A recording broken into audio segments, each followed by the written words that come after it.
Good Tuesday morning. I hope everyone had a great Monday afternoon. Today is Travel Tuesday. So, as soon as you listen to this, log on to Google Earth to see where you traveled today and tell us about where you traveled to at 8:30.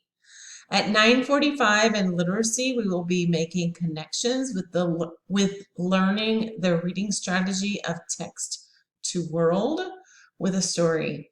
In addition, I will give you a spelling pretest for Because of Winn-Dixie, the story that we're going to read, which will take that you will take in your reading writing notebook.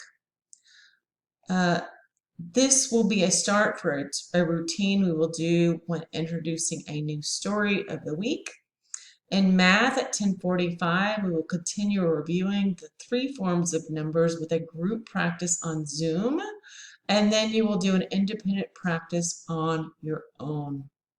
Lastly, at 11:45 to 12:15, we will meet on Zoom and continue working on the IXL diagnostic.